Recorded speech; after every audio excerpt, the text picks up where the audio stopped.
Mesdames et messieurs, bonjour, très heureuse de vous retrouver dans ce deuxième numéro du Grand Dossier sur votre chaîne Afro Info. Dès 43, likez pour sécuriser la vidéo, abonnez-vous si vous êtes nouveau ou nouvelle à la chaîne et à la une de ce Grand Dossier.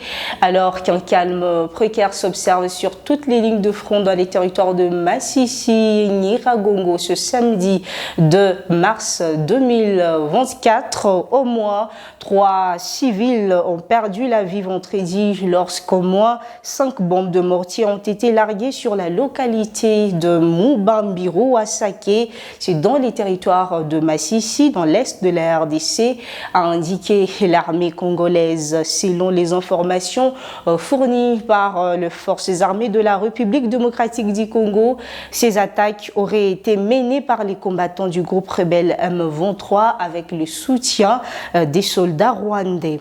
L'objectif, selon les autorités militaires congolaises, était de dissuader les responsables militaires congolais ainsi que ceux de pays partenaires, notamment l'Afrique du Sud, le Malawi, le Burundi et la Tanzanie, qui s'est rendu à Mubambiro pour encourager les troupes déployées dans la région.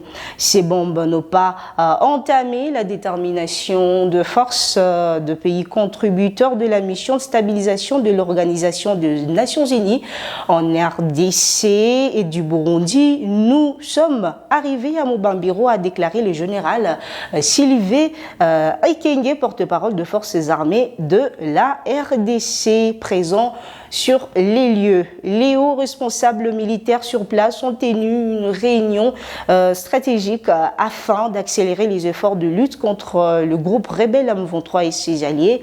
Pour contextualiser, le chef de force et de défense de pays contributeurs de la SAMI RDC ainsi que le chef d'état-major général de forces armées de la République démocratique du Congo sont à Goma depuis le jeudi 29 février 2024.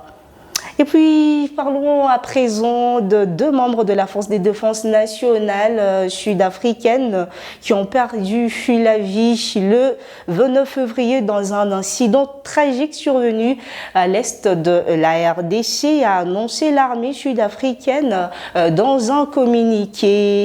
Hier, les 2 soldats étaient déployés dans le cadre de la mission de stabilisation des Nations Unies à la RDC. Nous avons le regret d'annoncer la perte de 2 de nos membres lors d'un incident survenu à RDC. Nous pensons aux familles et aux proches des défunts à cette période difficile, a déclaré le porte-parole de la SAMI RDC dans ce communiqué. Et selon les informations fournies, l'incident a impliqué une confrontation armée entre les 2 militaires entraînant la mort de 2 personnes.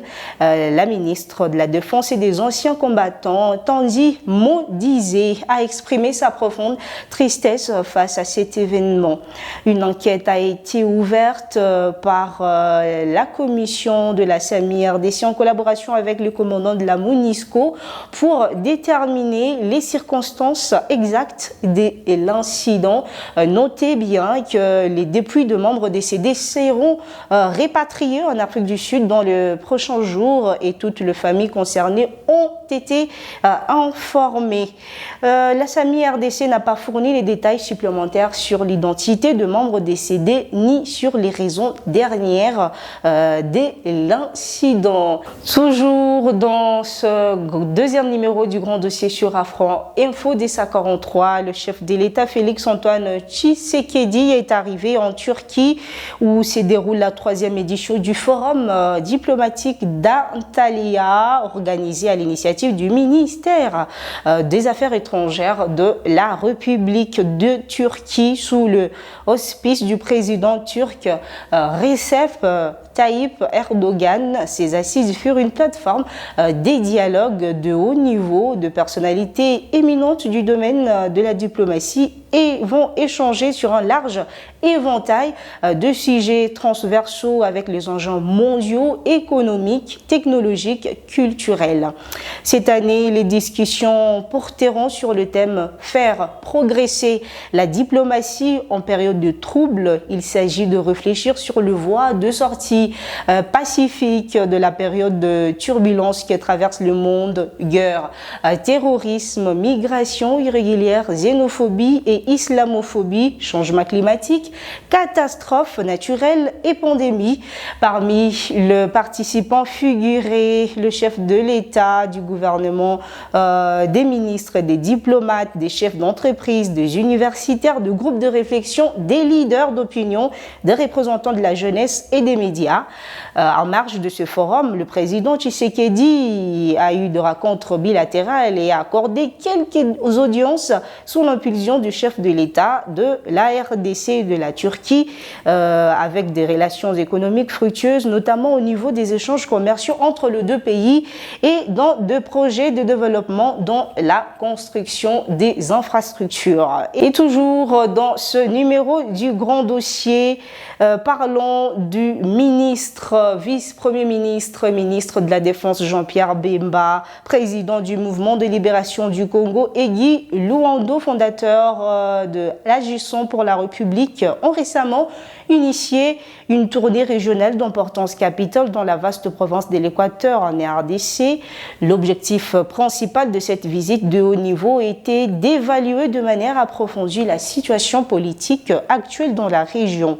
Au cœur de l'Équateur, l'alliance stratégique entre l'MLC et la REP a pris tout son sens, mettant en lumière l'impérieuse nécessité d'une collaboration étroite entre les leaders locaux pour le progrès et le développement de la province.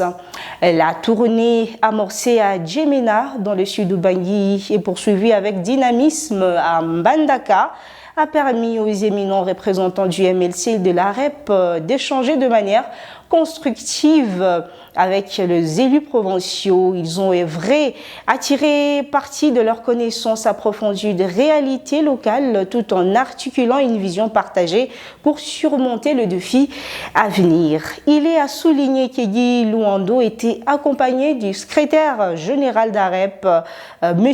Camille Richard Kalele, ce qui renforce l'engagement de la cohésion au sein de cette alliance en faveur d'une collaboration politique efficace et harmonieuse entre les différentes forces en présence. Cette initiative ambitieuse s'inscrit résolument dans une volonté proactive de contribuer de manière concrète à la concrétisation de projets et des ambitions du président Félix Antoine Tshisekedi. Il souligne ainsi avec éloquence l'impératif absolu de travailler des concerts pour promouvoir le bien-être, le progrès de la province de l'Équateur. Et pour finir, dans un geste de recherche de stabilité et de cohésion nationale, les leaders de l'engagement pour la citoyenneté et le développement, Martin Fayoulou, a exprimé plutôt sa disposition à engager des discussions avec le président Félix Antoine Tshisekedi. Cette démarche